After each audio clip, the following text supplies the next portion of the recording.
avec ce système face à la Côte d'Ivoire. Et après cela aussi, les Sénégalais ont demandé un changement de système.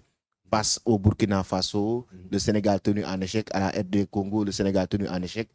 Certains, par exemple, j'ai invité ici Cheikh Meng, ancien international, qui me parle d'une fin de cycle. Est-ce qu'aujourd'hui, on a tendance à voir une fin de cycle où c'est le système qu'il faut revoir? Parce que parfois aussi, il y a la responsabilité des joueurs qu'on ne pointe pas du doigt. Est-ce qu'aujourd'hui, tout est à dire sur Aliou Cissé? Est-ce qu'aujourd'hui, les joueurs n'ont pas une part de responsabilité par rapport à tout ce qui est, en tout cas, ce qui se passe sur le terrain? Parce qu'Aliou aussi est en dehors du terrain. Aujourd'hui, quand Nicolas Jackson et Ismaël Sarr sont devant les buts et manquent de réalisme, ne marquent pas de but, est-ce que c'est la faute à Aliou Cissé? Aujourd'hui, est-ce qu'il ne faut pas quand même que les joueurs prennent leurs responsabilités? Est-ce que c'est tout le temps le système qui pose problème? Mais c'est ça, on ne peut pas tout mettre sur le dos de Aliou Cissé, parce que lui aussi, ce qu'il fait, c'est de la projection. Il fait son classement, il donne ses directives, mais c'est aux joueurs maintenant d'assumer leurs responsabilités. Et qu'aujourd'hui, si Aliou Cissé peine à trouver du bon résultat à cause de ce système-là, lui aussi, il faut qu'il fasse un changement. Parce que ce n'est pas avec un seul système qu'on va gagner tous les matchs. Pour chaque match, il y a une réalité qui s'impose. C'est au coach non seulement aussi de revoir c'est quoi la bonne alchimie à mettre en place, mais aux joueurs aussi d'assumer leurs responsabilités, parce qu'on ne peut pas aussi se contenter de dire tout le temps que Aliou n'a pas un bon système, et que du côté des joueurs aussi, on ne dit pas ce qui ne marche pas, ça ne suit pas, c'est pas possible. Exactement. Hassan, le système, tu le trouves comment? Bon, toujours le même problème avec Aliou Cissé.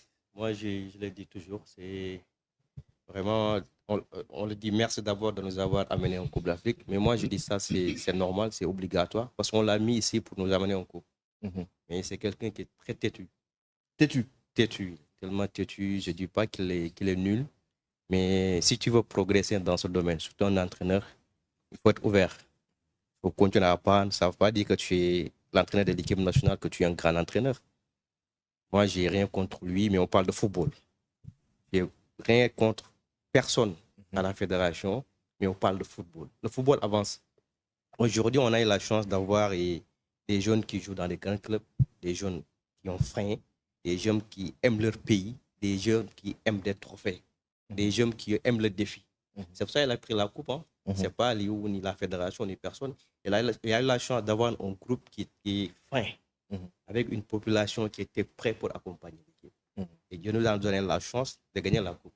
Maintenant, ça ne veut pas dire qu'on a gagné la coupe, qu'on est rassasié. Moi, ce que j'ai vu, c'est que la fédération, les sables, ils ont tous rassasié. Ils ont rassasié parce qu'ils ont dit non, c'est nous, on a pris ça pour vous, maintenant voilà. Et tu vois, même le discours, c'est ça. C'est nous, on a gagné tel. Depuis combien d'années, c'est nous qui avons amené la coupe. Et on vous paye pour ça. On vous a mis ici pour que vous ameniez la coupe. Ça, c'est obligatoire. C'est comme les militaires qui partent en guerre. Vous partez pour amener quelque chose et chaque année, vous devez amener quelque chose pour le Sénégal. Tu vois? Mais le problème au Sénégal, les Sénégalais sont, excusez-moi, mais pour se rassasier, c'est rapide. On est trop suffisant. Non, mais c'est ça. Actuellement, on parle de système. Malgré qu'on a gagné le Brésil avec le même système, mais ça ne veut pas dire que le Brésil, c'est Côte d'Ivoire. Le problème, est-ce que Aliou, il part étudier les adversaires? Est-ce qu'il y a quelqu'un qui part aussi pour voir les failles de l'équipe adversaire? Il y a Lamine Diatta qui est là. Il y a El Hadj qui est là. Youssouf Daoul faisait. Voilà, il y a Aliou, il y a d'autres qui sont là-bas. Mais moi, je vois qu'il n'y a personne qui accompagne ou bien qui aide Aliou Cissé sur ce domaine. Et c'est dû à quoi exactement? Ils sont là-bas juste pour leur propre intérêt. Moi, je ne vois pas un rôle que peut-être... J'ai rien contre El Hadj, c'était nos idoles. Si on est là pour nourrir ou bien pour vivre le football, c'est à cause des grands Amdi, les El Hadj. Mais il faut que des fois qu'on le dise la vérité. Aliou El Hadj devait apporter un soutien et dire la vérité à Aliou, comme le faisait avant qu'il venait à l'équipe nationale. Il était là, il parlait tout le temps. Pourquoi? Parce qu'il disait la vérité. Tout à la fédération, à l'équipe nationale. Aujourd'hui, toi, tu es là-bas, tu ne parles plus. Tout ce qu'Aliou dit, c'est bon. Même si ce n'est pas vrai, tu dis que tu es bon. Tu es là pour protéger la fédération. Tu es là pour protéger... Donc, tu n'es pas là pour accompagner le football sénégalais. Maintenant, les joueurs sont pas... Ça ne veut pas dire qu'ils n'ont plus d'envie ou bien les joueurs n'est plus là-bas, n'est plus là. Mais le problème, c'est dans les vestiaires. Aliou Cissé, aujourd'hui, s'il tient toujours son vestiaire, l'équipe va gagner. Mais est-ce qu'actuellement, ce qu'il fait... Tu penses que le vestiaire a Non, il y a laissé... problème. On était des footballeurs, il y a problème. Si il maîtrise bien ses vestiaires, moi je sais qu'aujourd'hui l'équipe va gagner. Il a tous les jours pour gagner chaque match. Le Sénégal ne doit pas avoir des défaites. Nous, on ne doit pas faire des nuls avec Congo. Mais justement, aujourd'hui, cette question, c'est surtout pour Amdi. Un joueur qui joue à Chelsea, Nicolas Jackson, qui te met presque 10 buts sur une seule saison, ou bien 13 buts sur une seule saison. En équipe nationale, Nicolas Jackson, il a presque les mêmes occasions. Il se procure des occasions, mais depuis qu'il est en équipe nationale, presque 15 matchs ou 16 matchs, Nicolas Jackson n'a pas marqué de but. Aujourd'hui, est-ce que c'est la faute au sélectionneur? Non, ce n'est pas la faute au sélectionneur. Moi, j'ai dit, Nicolas, on a un calibre de joueur. Franchement, c'est la première fois que le Sénégalais a un calibre de joueur comme ça.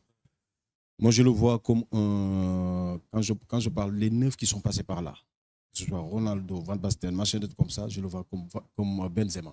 Il a le même calibre de joueur, techniquement doué. Ce n'est pas des joueurs robustes, des joueurs qui sont là pour faire le costaud, mais des joueurs très intelligents. Nicolas est très intelligent. C'est un joueur qui peut, au moins, on peut appuyer sur lui. Le fait que déjà, pour faire dormir l'autre équipe, faire revenir ses joueurs, il peut garder la balle. Ça, c'est très important. On avait un joueur comme Baïnia que vous parlez tout à l'heure, là, c'était un pivot. Donc, il pouvait aller de loin, mettre la balle en haut et dévier, machin, comme ça. Mais Nicolas, c'est technique. Il prend la balle, regardez, à chaque fois qu'il a la balle, que ce soit Chelsea en équipe nationale, il traverse sur tous les côtés pour aller donner la balle sur les côtés. Ça, c'est très important. Moi, je dis, on a eu Henri Camara, on a eu Mamadou Niang, Bokandé, tout ça, mais calibre de joueurs comme ça, techniquement, c'est le plus doué de toutes les générations confondues. C'est la première fois que je vois un attaquant de pointe comme ça, ici au Sénégal. On avait l'impression, au Sénégal, ici, d'avoir un attaquant trop costaud ou qui va très vite. Mais techniquement doué comme lui, moi, je dis, le conseil que je lui donne, moi j'ai vu Alan Shearer quand j'étais à Newcastle. 37 ans, c'était sa fin de carrière. Mais après les entraînements, c'était toujours 20 ballons à droite, 20 ballons à gauche et puis de la tête. Tout le temps. On ne cessera jamais d'apprendre. Et moi je dis, Nicolas, le seul problème qui lui manque, c'est, j'en suis sûr qu'il ne s'entraîne pas assez. Parce que devant le but, regardez la dernière fois, l'équipe nationale, l'occasion qu'il rate. Je me rappelle à la maison, les gamins ils ont crié. J'ai dit non, c'est une passe. Et pourtant, quand tu le vois, il est trop adroit. Il fait que des bonnes passes. Devant le but, il a juste à mettre comme ça. Si vous vous rappelez, il a raté. But ouvert. Voilà. Ça veut dire quoi? Ça, de suite, avec cette réflexion, vous vous dites qu'il ne s'entraîne pas assez. Il ne fait pas de rap. Aujourd'hui, on voit comme un jeune Milner, James Milner. Moi, j'ai joué avec lui à Newcastle.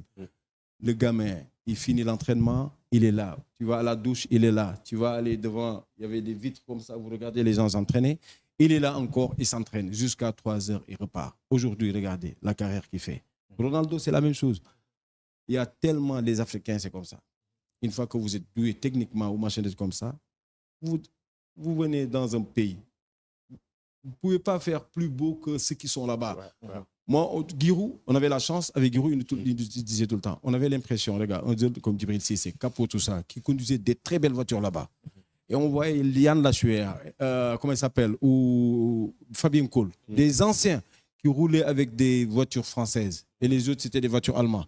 Et Giroud, des fois, il venait, parce que tous les matins, il fait du speed. C'est la première fois que je vois, dans tous les clubs que je suis passé, c'est là que je voyais, dans tous les matins, il venait dire un problème. Genre, il te voyait avec une belle voiture, il parle de... J'ai l'impression, aujourd'hui, je n'ai pas de footballeurs. C'est un concessionnaire ici. De suite, boum, vous captez, il parle de toi. Une fois, il met toutes les télés pour te rappeler que tu es un professionnel. Tu dois parler que du football. Tu dois penser que du football. Une fois, il ramène toutes les télés. Les télés sont après l'entraînement. Et on était en train de faire le transversal. Tout le monde le fait. Taper sur la transversale. Et il applaudissait. Il dit, regardez, voilà. Toutes les équipes s'entraînent pour marquer et ils s'entraînent pour mettre sur la barre. De suite, vous voyez, de suite, kick, on arrête tout. C'est ça qui manque des fois avec ces jeunes-là. Le système que vous parlez, on a gagné le Brésil. On a gagné le Brésil parce qu'on avait peur.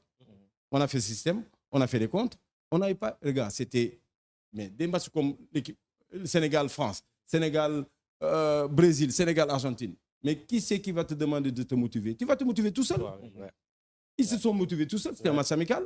Et à l'arrivée, il a essayé ce système-là. Mais la façon comment on joue contre le Brésil, mais si on joue n'importe avec quelle équipe, mais ils vont prendre 5. Donc ça, c'est de la responsabilité des joueurs alors. Des joueurs, d'accord. Mais attends, il y a un moment, il a fait ce système-là.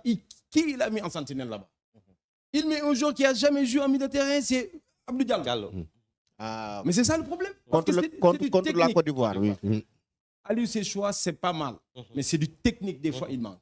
Il prend là où il ne devait pas mettre un jour là, il le met. C'est ça le problème. C'est ça son problème. Un problème de casting. Voilà, merci. Un problème de casting au niveau des joueurs. Maintenant, la toute dernière question, c'est par rapport aujourd'hui à l'avenir du sélectionneur Aliou Cissé. On a vu qu'aujourd'hui, il n'a pas.